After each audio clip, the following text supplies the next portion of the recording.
ton voisin, je vais corriger ma connaissance. Je veux corriger ma connaissance. Et là, nous allons comprendre aujourd'hui, avant de démarrer ce mois de jeûne, j'ai dit que quelqu'un va jeûner comme il n'a jamais jeûné au nom de Jésus. Non, je dis que tu jeûneras comme tu n'as jamais jeûné au nom de Jésus. Là, il est en train de parler de jeûne, mais il commence par les critiquer. Il commence par leur reprocher des choses. Il dit, vous me demandez des choses. Parce qu'en fait, quand ils sont en jeûne, ils sont en train de demander des choses. Quand ils sont en jeûne, ils sont en train de réclamer des choses à Dieu. Mais il dit, vous me réclamez ces choses comme si vous étiez des gens qui marchaient dans la justice. Comme si vous étiez des gens qui respectaient les lois. Comme si c'était un droit pour vous. Est-ce que vous comprenez comment il commence déjà? Il dit, tous les jours, ils me cherchent. Ils veulent connaître mes voies. Ils veulent connaître ce que moi je veux.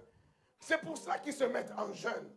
Parce qu'ils veulent connaître ce que moi je veux ou les voies, ce que moi j'ai tracé pour eux. C'est pour ça qu'ils jeûnent.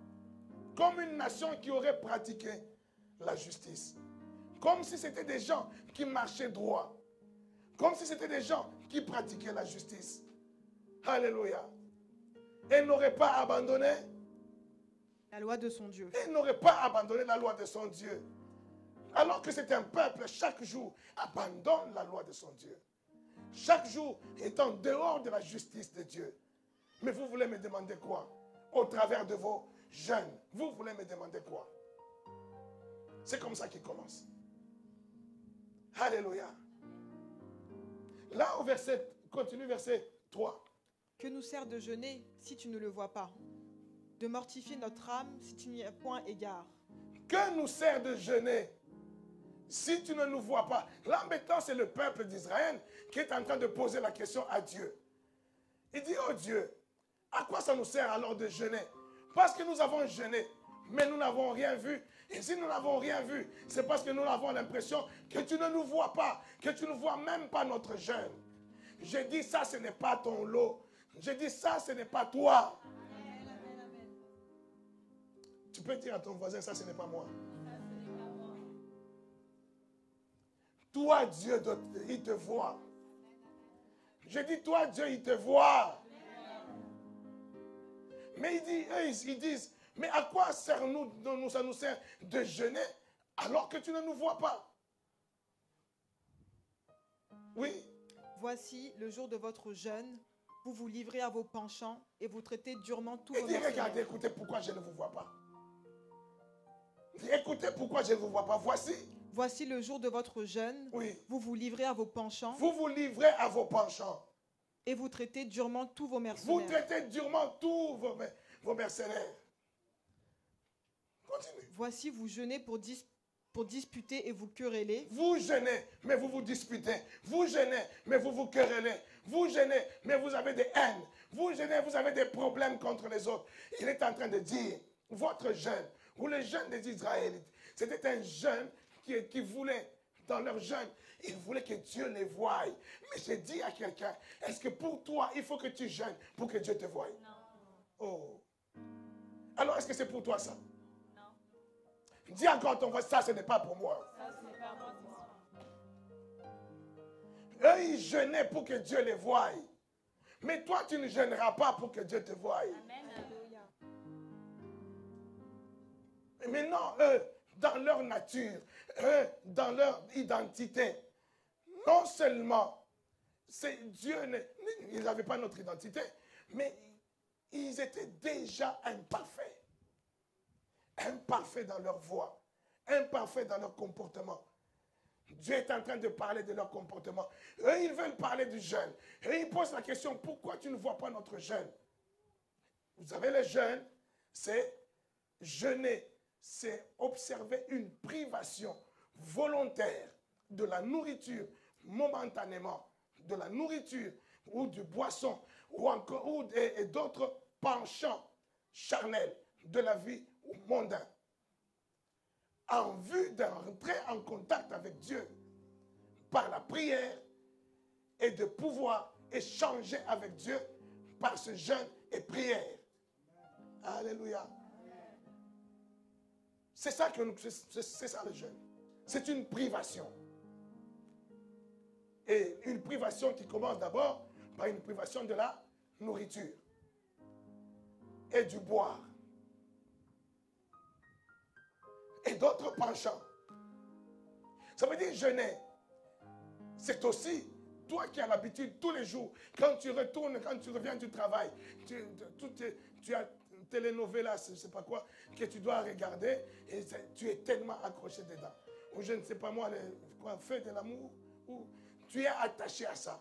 Mais pendant un moment, pendant un temps, tu te prives de télénovelas. Pendant un temps, tu te prives du feu de l'amour. Pendant un temps, tu te prives de je ne sais quel plaisir dont tu as l'habitude, qui est légitime. Mais tu t'en prives pour avoir un temps particulier avec Dieu. Et c'est ce que ces gens-là faisaient. Ils se privaient pendant un temps. Mais ils ont l'impression que Dieu ne les voit pas. Ils ont l'impression que leur privation n'a aucune valeur devant Dieu. Alléluia. Et Dieu est en train de les reprocher. Il dit, mais vous ne pouvez pas. Vous privez simplement de nourriture. Mais en même temps, vous frappez vos inférieurs. En même temps, tu es en conflit avec tout le monde. En même temps, tu fais plein de choses qui ne sont pas agréables à moi. Alors tu te prives de quoi? Dieu leur parle de leur comportement. Au lieu de leur parler du jeûne, mais il leur parle de leur comportement. Alléluia. Continue ma fille. Nous allons découvrir un peu quelque chose d'important que Dieu est en train de nous expliquer. Vous ne jeûnez pas comme le veut ce jour, pour que votre voix soit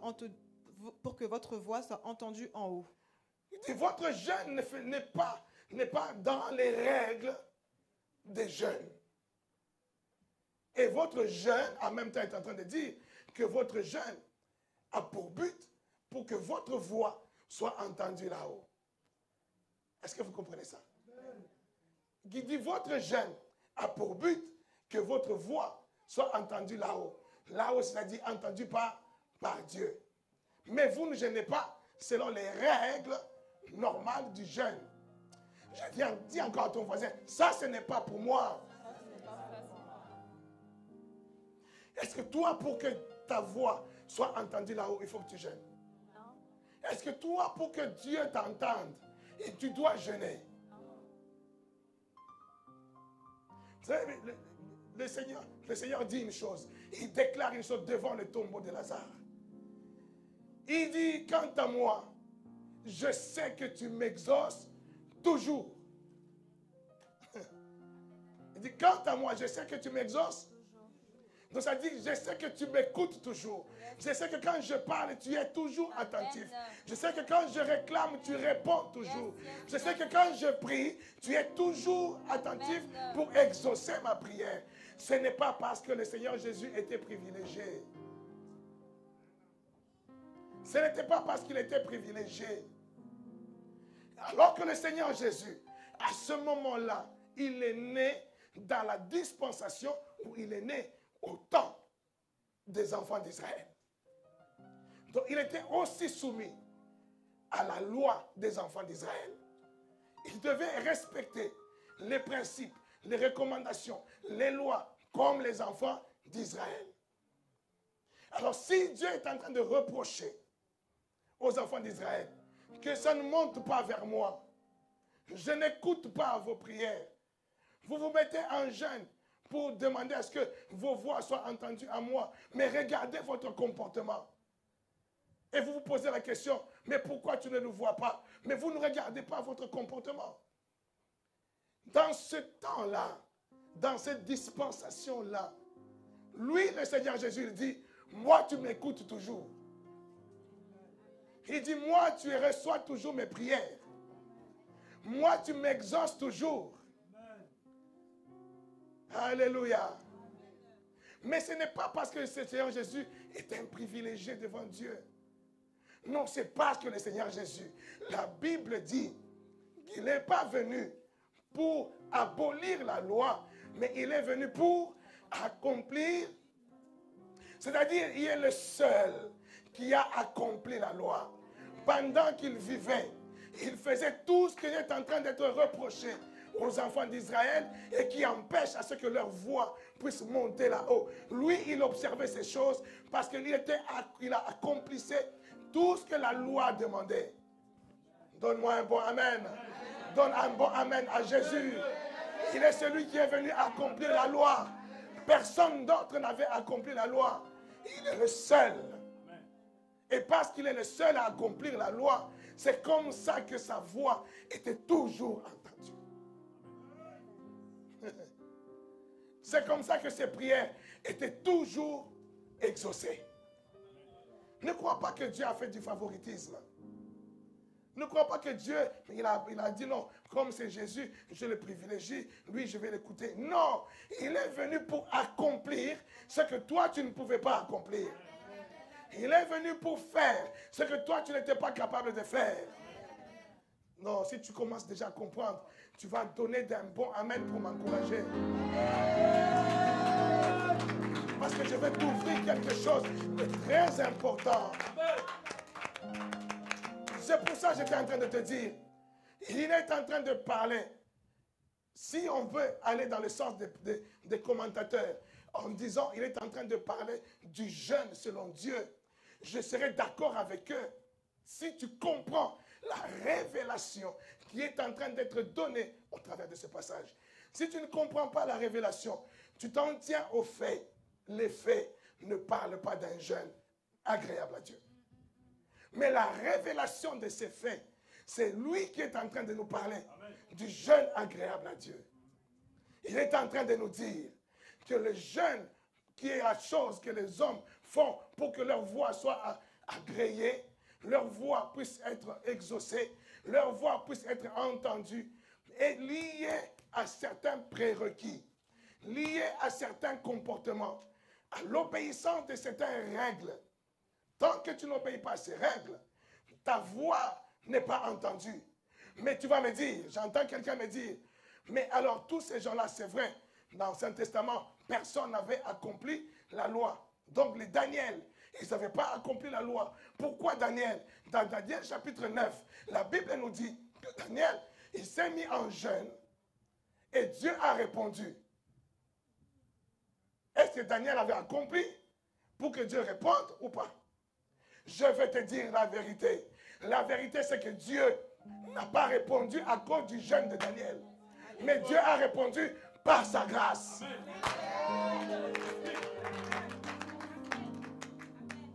La Bible est en train de dire dans Daniel chapitre 9, elle dit que Daniel, il s'est mis en jeûne. Il s'est dit, je vais prier.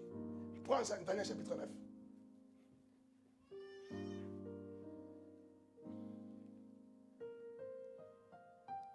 Verset, Daniel chapitre 9, versets 2 et 3. La première année de son règne, moi, Daniel, je vis par les livres qu'il devait s'écouler 70 ans pour les ruines de Jérusalem, d'après le nombre des années dont l'Éternel avait parlé à Jérémie le prophète.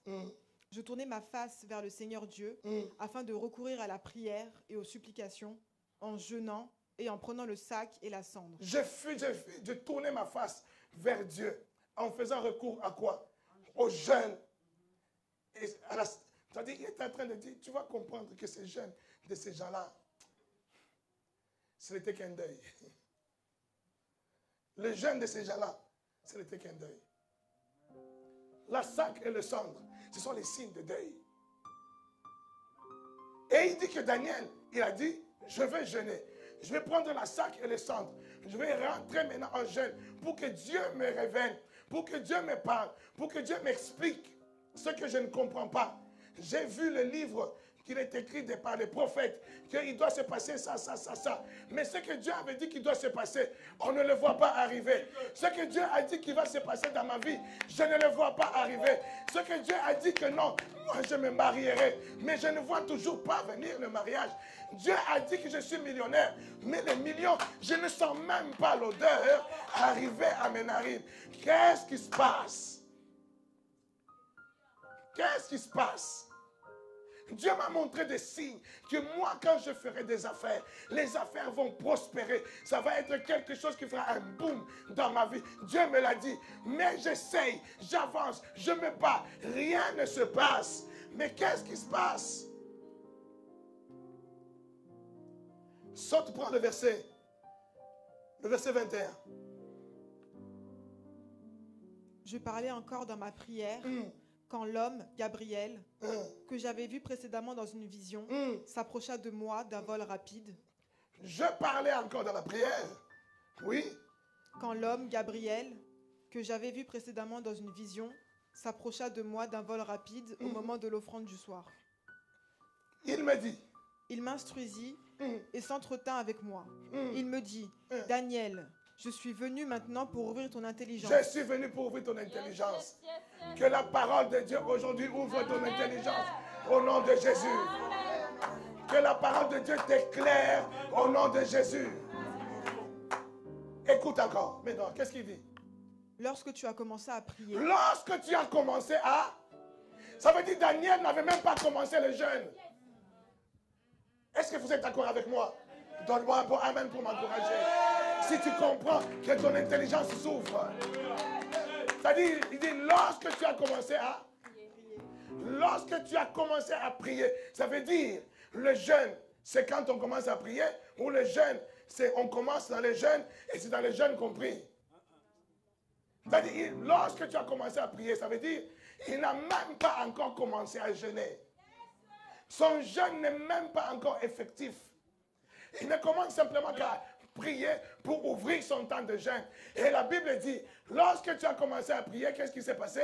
La parole est sortie. La parole est la réponse à son problème. La réponse à sa question. La réponse à son attente. La réponse à tes millions. La réponse à ton mariage. La réponse à tes solutions est déjà sortie. Est-ce que c'est parce qu'il a jeûné? Par la grâce de Dieu. Simplement la grâce de Dieu. Une faveur imméritée. Dis à ton voisin la faveur. Dis-lui c'est la faveur de Dieu. Dieu est en train de nous instruire. Il dit ouvre ton intelligence. Comprends ce que je suis en train de dire. Que c'est par ma grâce. Parce que personne n'est digne d'ouvrir l'entendement de sa voix aux cieux à cause de son comportement. Personne n'est capable de toucher mon trône à cause de son comportement. Ne t'inquiète pas de ton comportement, mais reste dans la foi de dire, c'est par la grâce, c'est par... Je commence déjà à entendre quelqu'un qui commence à aller loin dans ses raisonnements, loin dans ses révélations. Ce n'est pas des révélations. Parce que quand tu veux aller loin de dire, donc c'est-à-dire, je n'ai pas besoin de jeûner parce que déjà, c'est pas la grâce. Reste là, reste avec moi. Dis à ton voisin, il n'a pas encore fini. Il n'a pas encore fini. Ne te déconnecte pas, commence pas à aller loin. Reste avec, je n'ai pas encore fini. Amen. David a jeûné. La Bible nous dit que David, son enfant était malade. Très malade. David s'est mis en jeûne. Il a mis aussi le sac et la cendre. Pourquoi? Pour essayer d'influencer Dieu. Pour que son fils ne meure pas. Mais son fils a fait quoi? Il est mort. Alors à quoi ça a servi ce jeûne? Ça ne pouvait pas monter si la grâce de Dieu n'est pas là. C'est la grâce de Dieu qui change les choses. C'est la grâce de Dieu qui t'amène les choses. Ce n'est pas parce que tu as prié. Ce n'est pas parce que tu as jeûné. C'est la grâce. C'est ce qu'il est en train de nous dire. Alléluia. Et maintenant, continue. Non, reviens sur notre passage de base. Isaïe 58. Vous ne jeûnez pas comme le veut ce jour, pour que votre voix soit entendue en Ça, haut. c'est quel verset? 4. Prends le verset 6. Voici, À partir du verset 6. voici le jeûne auquel je prends plaisir. Il dit, maintenant voici le jeûne auquel je prends plaisir. Détache les chaînes de la méchanceté. Oh, Dénoue les liens de la servitude. oh, Renvoie libre les opprimés. et Et que le rompe tout espèce ça ne vous de- rappelle pas quelque chose? Et ça ne vous rappelle pas quelque chose? Non, mais est-ce que je parle à l'église? Est-ce que je parle à l'église? Et ça ne vous rappelle pas quelque chose? Luc chapitre 4, verset 18. Écoutez ce que ça nous rappelle. Luc chapitre 4, verset 18. L'Esprit du Seigneur est sur moi, L'Esprit du Seigneur est parce qu'il m'a oint parce qu'il m'a oint. pour annoncer, Voici, continue, viens avec moi, t'inquiète. pour annoncer Pour annoncer une bonne une nouvelle, bonne nouvelle aux aux pauvres. pauvres. Il m'a envoyé Il m'a envoyé pour guérir pour guérir ceux qui ont le cœur ceux qui brisé, ont le cœur brisé. Continue. pour proclamer aux captifs Pour proclamer aux captifs la délivrance la délivrance. et aux aveugles Aux aveugles, le le recouvrement recouvrement de la vue. de la vue. Il m'a oint pour délivrer ceux qui sont captifs. Il m'a oint pour que je puisse rendre libre les... Mais qu'est-ce qu'on a dit dans Ésaïe 58, verset 6? Voici les jeunes auxquels je prends plaisir. Libère les captifs. Libère ceux qui sont opprimés. Libère...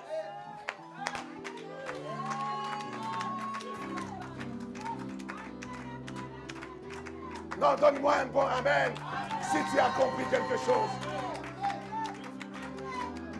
Je suis en train maintenant de te parler du véritable jeûne. J'ai commencé par te dire ce qui n'est pas un jeûne. Maintenant, je vais te parler de ce qui est le véritable jeûne. Et le véritable jeûne, qui est la grâce et la vérité qui sont venus à nous. Je reprends. Là, on dirait qu'on n'a pas compris, donc je vais là. Je vais dire, le véritable, c'est la grâce et la paix qui sont venus à nous. Amen. Amen.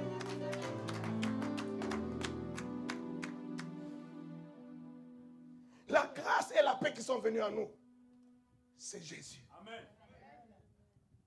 C'est ce Jésus-là qui est en train de dire dans Luc 4, 18 que nous avons lu.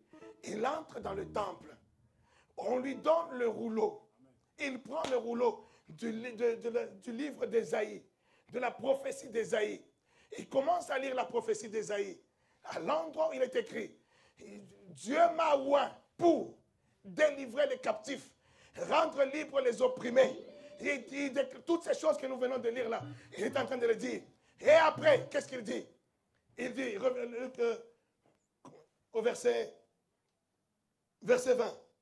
Ensuite, il roula le livre, Ensuite, il roula le livre. le remit au serviteur Il a remis au serviteur et s'assit. et il s'assoit. Après, il commence à quoi?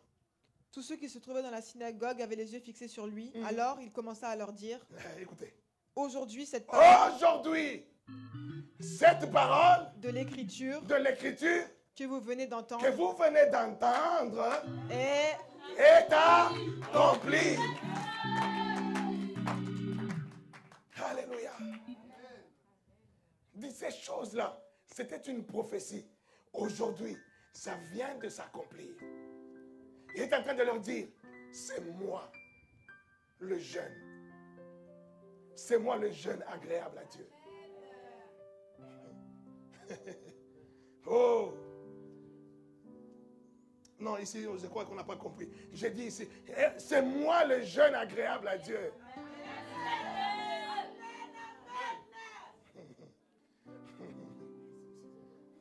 Non, je crois qu'ici, là au fond, et c'est pour vous. J'ai dit, c'est moi le jeune agréable à Dieu.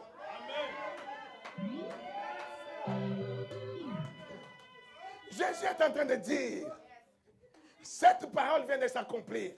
Là où Dieu reprochait aux enfants d'Israël que votre comportement vous empêche à ce que votre voix soit entendue, empêche à ce que les voix vous soient révélées, empêche à ce que, et là même quand vous jeûnez, ça n'a pas d'impact devant moi, parce que vous n'avez pas observé les règles que j'ai établies dans la loi. Parce que vous ne marchez pas dans la justice. Mais maintenant, j'ai trouvé quelqu'un qui, lui, a accompli toute la loi. Il a accompli toute la justice. Et lui, quand il parle, je l'écoute toujours. Alléluia. Je dis Jésus, c'est ton jeune. Non, je dis Jésus, c'est ton jeune. Est-ce que l'Église est en train de saisir la révélation? Là, on peut parler de révélation. Alléluia. Je dis là, on peut parler de révélation. Parce qu'il y a beaucoup de choses qu'on appelle révélation, mais qui ne sont même pas révélations. C'est tout simplement une incompréhension de la parole qui te mettait dans le flou. Mais quand tu la comprends littéralement, tu dis, waouh, j'ai une révélation. Non, non, non. Des fois, c'est tout simplement une mauvaise traduction en français, surtout nous les Français. Une mauvaise traduction en français, ça te fait comprendre les choses bizarrement. Et puis le jour où on te fait comprendre clairement ce que ça veut dire, waouh, il y a une révélation. Ce n'est pas une révélation, ça. C'est tout simplement une bonne compréhension de ce qui est clair. Je disais à l'école de leaders hier, que la Bible nous dit, par exemple, j'ai pris quoi comme exemple? Dieu créa. Dieu créa le ciel et la terre. Vous voyez, quand nous lisons cela, qu'est-ce que nous comprenons? Dieu créa, c'est très léger, c'est très superficiel. Dieu créa. Et nous, si nous n'avons compris que ça, nous n'avons lu que ça. Et nous, on reste tout simplement que Dieu avait créé. Mais quelqu'un qui peut lire la même chose dans la langue d'origine, en hébreu, il ne comprendra pas de la même manière que toi. Sans avoir une révélation. Sans avoir, non, le Saint-Esprit m'a révélé. Non, ce n'est pas une révélation. C'est tout simplement l'imperfection de la traduction en français qui fait que ça devient léger. Alléluia. Parce qu'en hébreu, qu'est-ce qu'il dit? Bereshit bara Elohim. Bereshit bara Elohim, qui veut dire Dieu créa en français.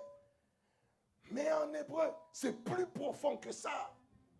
Quelqu'un qui connaît l'hébreu, il ne va pas dire la même chose que toi. Parce qu'il sait que le Elohim qui a bara Bereshit, le Elohim là, ça veut, qui veut dire Dieu, traduit comme Dieu en français, le Elohim là, en hébreu, c'est le pluriel de Eloah.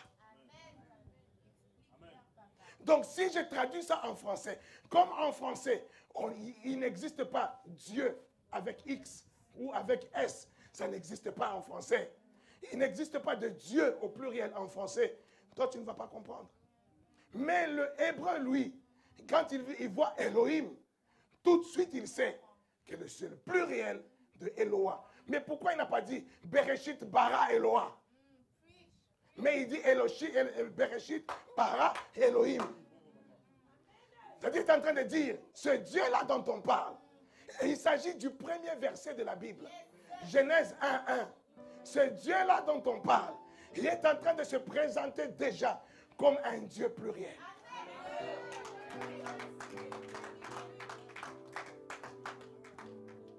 Et là, tu verras des gens dire, et quand Dieu dit, créons l'homme à notre sans ressemblance, créons l'homme à notre image. Ah, des fois, le diable aussi était là. Parce que le diable était encore aux côtés de Dieu. C'est pour ça qu'il dit créons donc et moi et le diable. Le diable n'a rien à voir là-dedans. Il parle de lui-même au pluriel.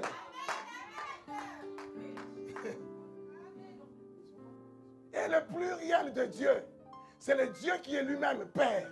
Le Dieu qui est lui-même Fils. Le Dieu qui est lui-même Saint-Esprit. Vous voyez que quand vous lisez en français, vous ne pouvez pas saisir ça. Il faut qu'on vous explique pour que vous puissiez comprendre. Mais celui qui va lire ça en hébreu, il va comprendre tout de suite. Et ce n'est pas une révélation. Oh. Dis à ton voisin, ce n'est pas une révélation. C'est pour cela, la Bible dit que ce livre de la loi ne s'éloigne pas de... Fais quoi avec? Médite. Méditer la parole de Dieu, ce n'est pas faire une lecture. Je finis, non.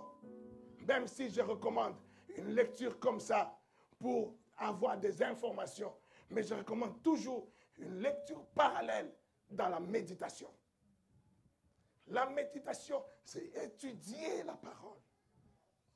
Essayer de comprendre les circonstances, les alentours, les origines, le pourquoi de cette parole-là.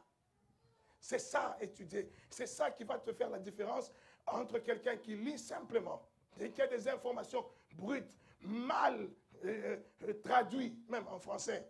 Le français est pauvre. Alléluia. Le français est pauvre, maman. Vous savez pourquoi? Dans la francophonie, dans la chrétienté francophone, on voit beaucoup, c'est là qu'on voit beaucoup de prédicateurs, beaucoup des hommes de Dieu qui s'élèvent. Non, nous on s'élève contre l'évangile de la prospérité.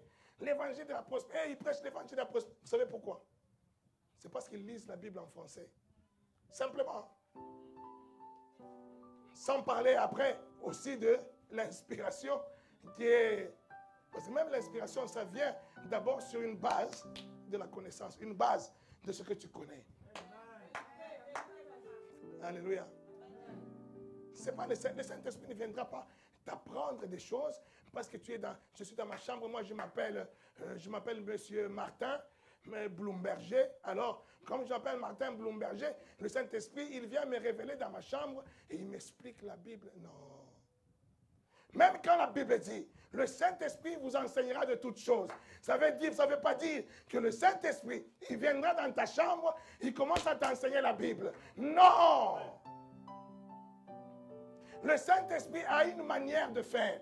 La manière de faire, les règles qui sont établies par Dieu. C'est ce Dieu-là qui est en train de dire, comment les gens peuvent-ils m'invoquer? Ça, je suis en Romains chapitre 10. Comment les gens peuvent-ils m'invoquer si ils ne sont pas prêchés? Comment seraient-ils prêchés s'il n'y a personne pour les prêcher? Comment y aurait-il quelqu'un pour les prêcher s'il n'y a personne qui a été envoyé?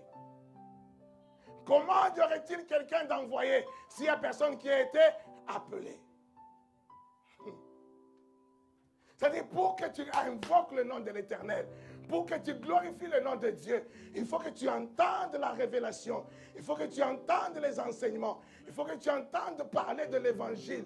Et tu ne l'entendras pas du Saint-Esprit, mais tu l'entendras de quelqu'un qui est appelé, qui est formé, qui est envoyé et qui viendra te prêcher. Si le Saint-Esprit pouvait lui-même venir t'enseigner, l'eunuque éthiopien n'aurait pas besoin que Philippe vienne lui enseigner ce qu'il était en train de lire.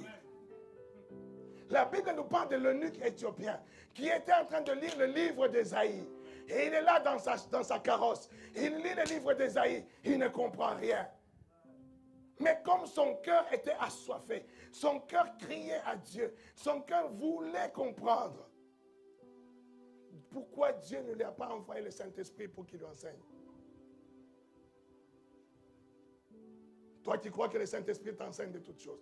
Pourquoi il n'a pas envoyé le Saint-Esprit pour qu'il enseigne à l'eunuque éthiopien? Mais qu'est-ce que Dieu a fait? Dieu, il a parlé à son serviteur Philippe. Et non seulement il lui a parlé, il a permis même quelque chose d'extraordinaire. Il a pris Philippe, il l'a téléporté. Et Philippe s'est retrouvé devant l'eunuque éthiopien. Et il a regardé. Dieu ne lui dit pas, il dit, je vais parler lui simplement, explique-lui simplement ce qu'il ne comprend pas. Et lui, il regarde maintenant, il dit, mais qu'est-ce que tu es en train de faire? Il dit, non, je suis en train de lire le livre d'Ésaïe, mais je ne comprends rien. Pourquoi le Saint-Esprit ne lui a pas expliqué? Mais il va téléporter un homme, un serviteur. Aujourd'hui, quand un serviteur te dit, moi, des fois, il m'arrive, je suis là, après, je me retrouve, je suis ailleurs, je n'ai pas pris d'avion. Ah, eux, c'est des occultistes. Ah, eux, mais c'est ça, c'est la Bible. Ce sont des hommes surnaturels. Oh. Ils s'est retrouvé là. Et il dit, mais tu es en train de lire quoi? Non, je suis en train de lire Ésaïe. Et je ne comprends pas. Et il lui pose la question, mais de quoi Ésaïe parle? Il dit, tu vois Ésaïe là? Il parle de qui? De Jésus. Il faut que quelqu'un te prêche. Oh non, moi je reste à la maison. Moi, le Saint-Esprit viendra me prêcher à la maison. Parce que tout simplement, l'église, c'est mon cœur. Oh, qui t'a dit ça? C'est écrit où? Toi, tu as fait ta propre religion maintenant. C'est ta propre religion. Elle vient d'où cette religion? Fais attention. Tu es peut-être occultiste. C'est toi l'occultiste. Alléluia. Tout simplement, bien aimé dans le Seigneur, je voulais faire cette parenthèse de la révélation. La révélation, c'est autre chose. La révélation, ce n'est pas une explication d'une traduction qui a été mal traduite, non. Et là, Ésaïe 58 est en train de nous révéler quelque chose. Ésaïe 58 est en train de nous montrer comment l'homme est imparfait dans son imperfection. Il n'est pas capable de se tenir devant Dieu et de se faire entendre de Dieu. Mais Dieu, par sa grâce, il pourvoit à écoute, entend le cœur de certains hommes par sa grâce. Mais il ne s'est pas contenté simplement d'entendre les gens comme Daniel, comme les Esther, comme par sa grâce. Mais il nous ouvre une grande porte pour que quiconque croit puisse être capable de seulement d'être entendu, mais être entendu en entrant dans l'avion. L'avion qui va monter et qui va braver la loi de la pesanteur. Parce que toi, tu n'es pas capable de pouvoir briser la loi de la pesanteur. Je t'invite à monter dans un avion. Tu verras que dans l'avion, tu as brisé la loi de la pesanteur. Parce que tu n'es pas capable de briser les règles ou d'accomplir la loi, d'accomplir les règles pour que ta voix soit entendue. Tu n'en es pas capable. Je t'invite à monter dans l'avion. Cet avion, lui, qui a brisé cette loi-là. Cet avion, lui, qui a accompli cette loi-là. Et là, tout ce que tu dis sera... Je suis en train de parler ici parce que là, ils n'ont pas compris. Je dis ça va...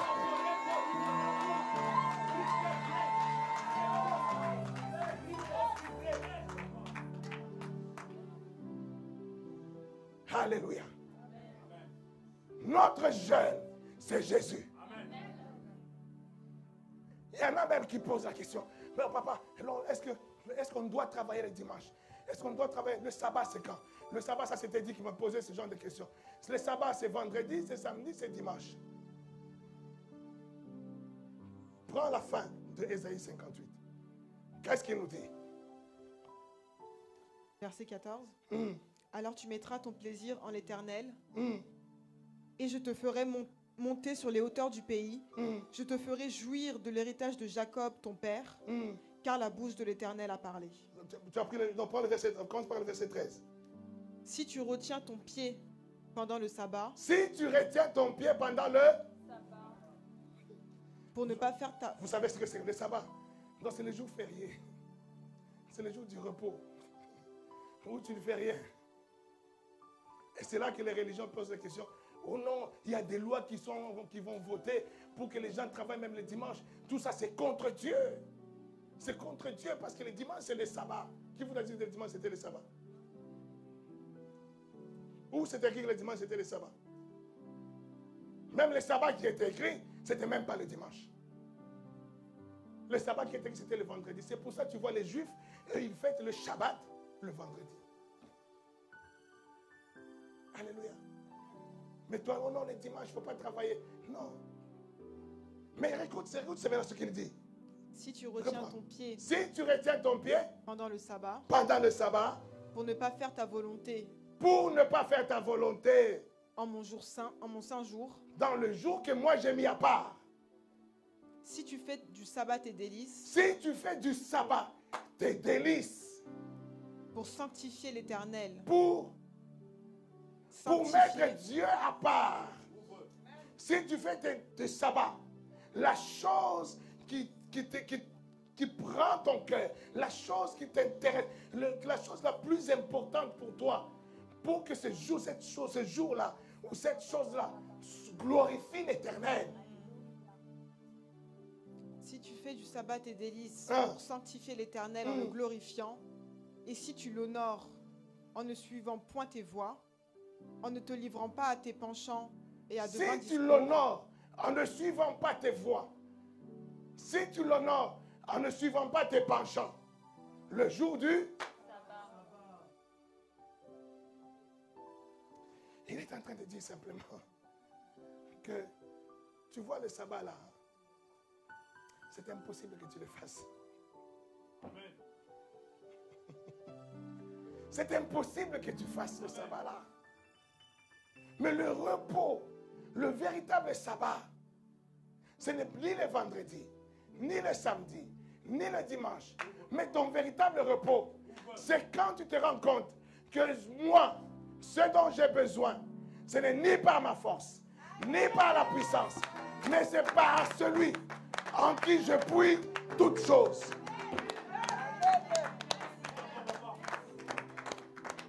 Je n'ai pas besoin de faire des efforts, mais je dois tout simplement me fier à celui qui a tout accompli.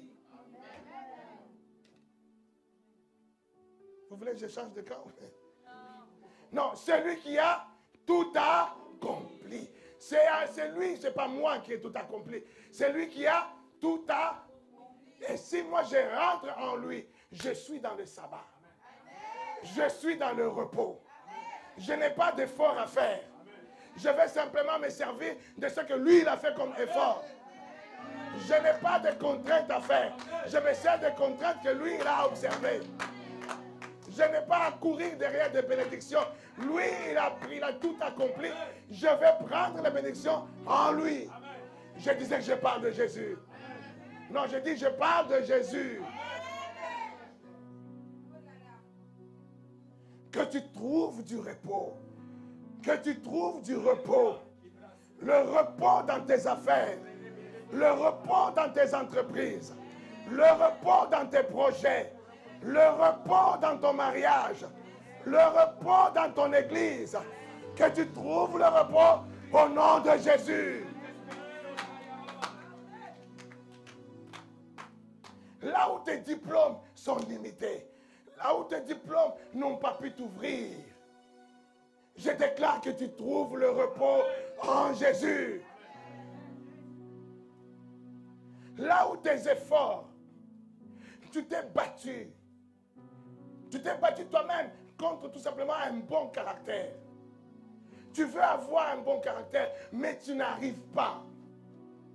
Je veux être fidèle à mon Dieu. Reçois mon fils, reçois.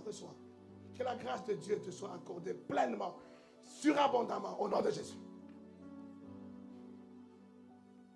Là où tu réalises que ce que moi j'ai essayé de faire par moi-même, et je savais que j'avais les capacités, mais ça ne marche pas, ça ne matche pas. Tu dis, je vais trouver le repos en Jésus. C'est Christ ton sabbat. Et Paul dit aux Colossiens, il dit,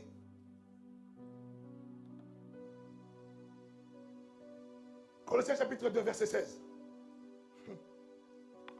que personne donc ne vous juge au sujet du manger ou du boire, ou au sujet d'une fête, d'une nouvelle lune, ou des sabbats. Que personne ne te juge parce que non, tu as travaillé le vendredi, parce que tu as travaillé le samedi, parce que tu as travaillé. Que personne ne te juge au sujet de ces choses. Pourquoi?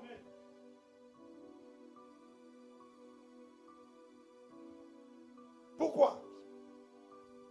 C'était l'ombre des choses à venir. La véritable étant mais le corps est en Christ. Est-ce que j'ai tout dit là? C'était l'ombre des choses à venir. N'observe pas ces choses. Le sabbat, c'est en Jésus. Le repos, c'est en Jésus. Tout ce que la Bible est en train de nous dire là n'était que l'ombre de Jésus. Tout ce que Ésaïe 58 est en train de nous dire est en train de nous donner l'ombre, l'imperfection, pour faire sortir Christ clairement sur le tableau. Il peint le tableau négatif du jeûne des enfants d'Israël pour montrer combien ce jeûne-là n'a pas d'impact dans leur vie. Et il te met en face de cela, celui qui a tout accompli de ce jeûne, afin que maintenant le jeûne puisse avoir un impact dans ta vie. Amen. Et là, il te met en face Jésus, celui qui a accompli tout ce qui est reproché aux enfants d'Israël. Quelqu'un m'encourage en disant Amen.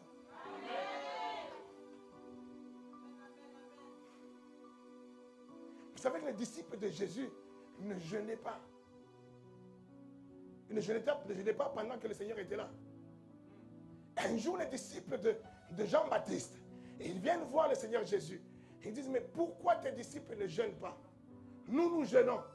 Nous privons du manger, du boire et tout ça pour accomplir notre travail, pour faire notre service, pour toucher Dieu. Mais pourquoi tes disciples, eux, ne mangent, ce sont des bons vivants comme toi, des buveurs comme toi. Mais pourquoi? Qu'est-ce que le Seigneur leur a répondu? Qu'est-ce qu'il a répondu? Prenons ça. Matthieu. Matthieu chapitre 9. Verset 15.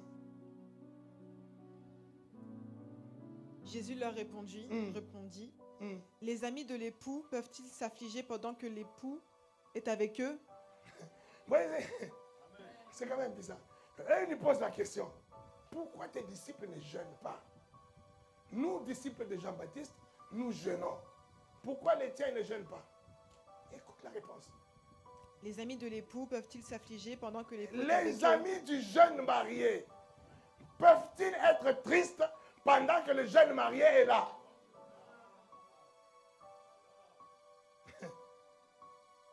Non, je sais que tu n'as pas encore, ne va pas encore, reste avec moi, que tu comprennes encore bien. Il dit, les amis du jeune marié ou les épouses du jeune marié peuvent-ils être tristes pendant que le jeune marié est encore présent? Et il ajoute en disant maintenant, c'est là que tu vas peut-être comprendre. Les jours viendront où l'époux leur sera il enlevé. Dit, les jours viendront où le jeune marié leur sera ôté. Il sera enlevé. Là, ils peuvent se mettre. Parce que votre jeûne là, ce n'est qu'un deuil.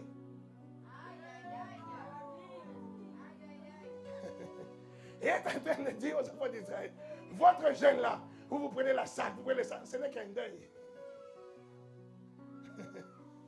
Oh, ce n'est qu'un deuil. Alors mes disciples là, ils ne sont pas en deuil. Moi-même, je suis là. Moi, l'époux, je suis là avec eux. Il n'y a pas de raison qu'ils se mettent en deuil. Ils doivent manger, ils doivent boire. Parce que je suis avec eux. Non, ne va pas encore loin. Je n'ai pas encore. Dis à ton voisin, il n'a pas encore fini. Oh non, tu vois. Là, quelqu'un qui dit, ouf. Alors là, je ne sais pas pourquoi. Pourquoi il nous dit alors qu'on va jeûner 21 jours. Alors que Jésus a tout accompli. Ne va pas, reste avec moi. Je n'ai pas encore fini. Dis à ton voisin, il n'a pas encore fini. Oh non, tu as vu, il y a quelqu'un qui va suivre même la vidéo, il s'arrête là. Je coupe ça, c'est un imposteur. Il pousse les gens à ne pas gêner du tout. Ça, il est diabolique. Ne coupe pas, ne coupe pas. Reste là, je n'ai pas encore fini.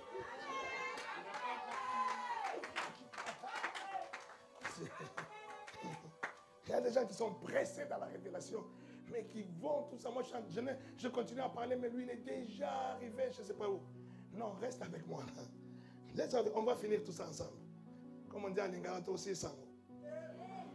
Alléluia. Est-ce qu'il y a quelqu'un qui est pressé là? Toi aussi, Sango.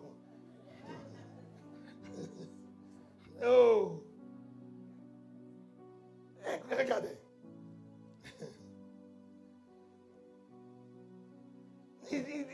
Alors, il leur explique que non, ce n'est qu'un deuil, ce n'est qu'un deuil. Hein?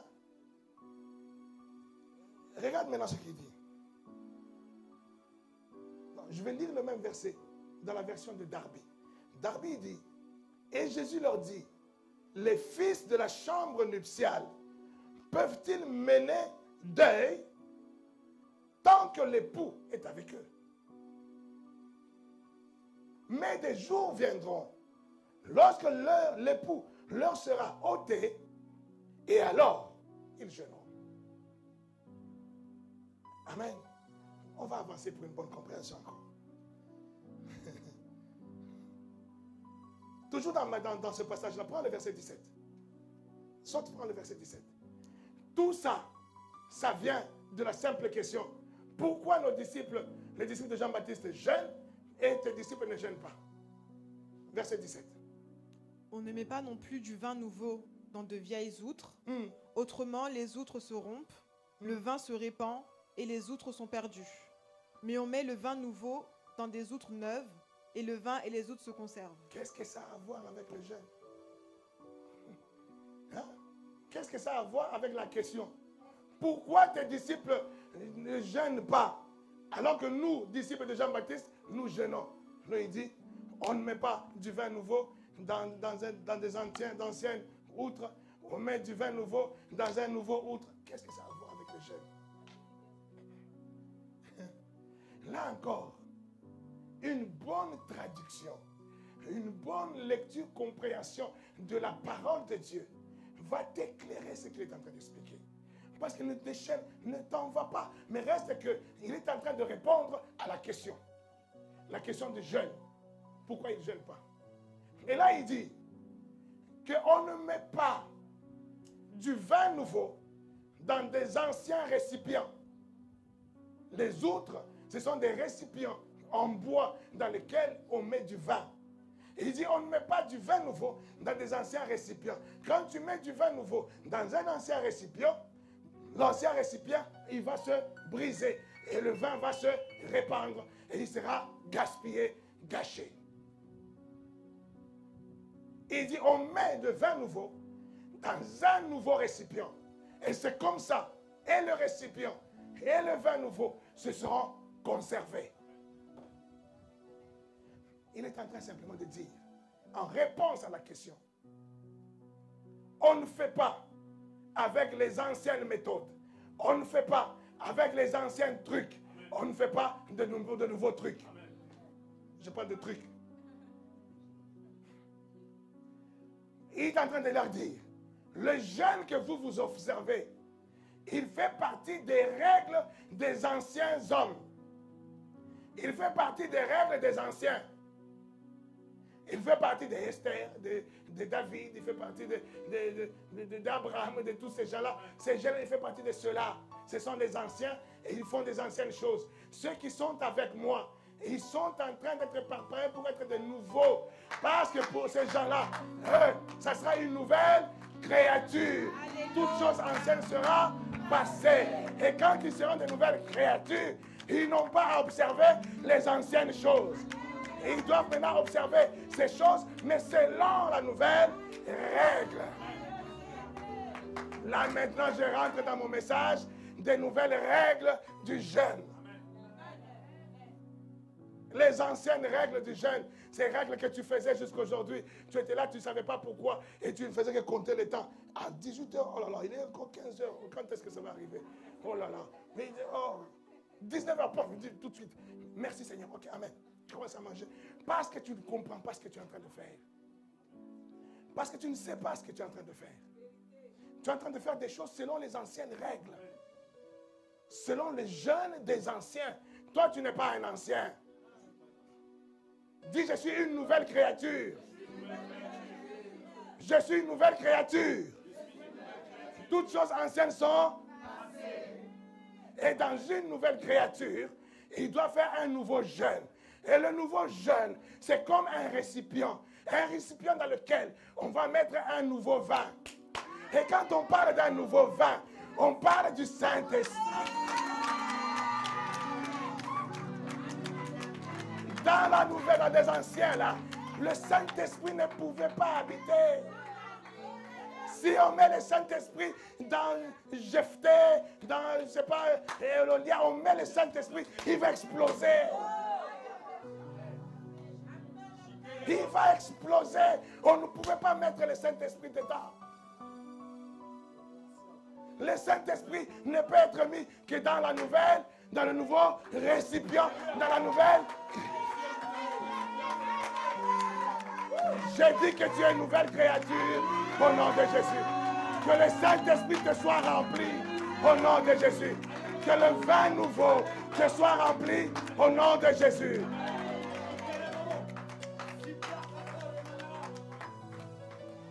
C'est ce qu'il a dit aux disciples.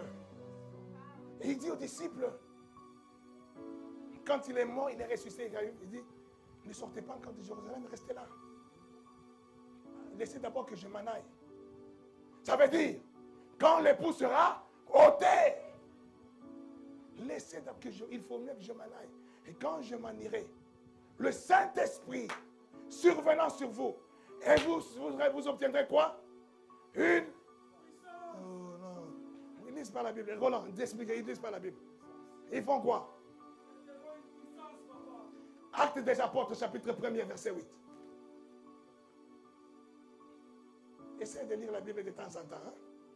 C'est important. Vas-y. Mais vous recevrez une puissance. Mais vous recevrez une puissance. Le Saint-Esprit survenant survenant sur vous. Et vous serez mes témoins à Jérusalem. Vous recevrez une. Non, dis encore, vous recevrez une. On va parler de la puissance. On va parler de la puissance. Le nouveau jeune est un récipient pour recevoir le Saint-Esprit qui va apporter dans la nouvelle créature une puissance. Une puissance. Ce n'est pas sur base des anciennes règles où ils font les jeûnes pour que Dieu les entende. Toi, tu n'as pas besoin de faire les jeûnes pour que Dieu t'entende, et il t'entend toujours. Tu n'as pas besoin de faire les jeûnes pour que Dieu t'exauce, il t'exauce toujours. En Jésus-Christ, parce que tu es une nouvelle créature, en Jésus-Christ. Ce n'est plus toi qui vis, c'est Christ qui vit. Si Christ vit en toi, quand tu élèves ta voix, c'est Christ qui élève sa voix. Quand tu parles, c'est Christ qui parle. Et quand tu pries, c'est Christ qui prie. Et comme lui, il est toujours exaucé, tu es toujours exaucé. Quelqu'un me dit un bon amen. Je parle maintenant de ton jeûne. Je parle maintenant du jeûne, de ceux qui sont une nouvelle. Et je disais dans le titre de ce message aujourd'hui que cela n'est pas une option pour celui qui veut vivre une vie surnaturelle. Ce n'est pas une option. Le jeûne, ce n'est pas une option.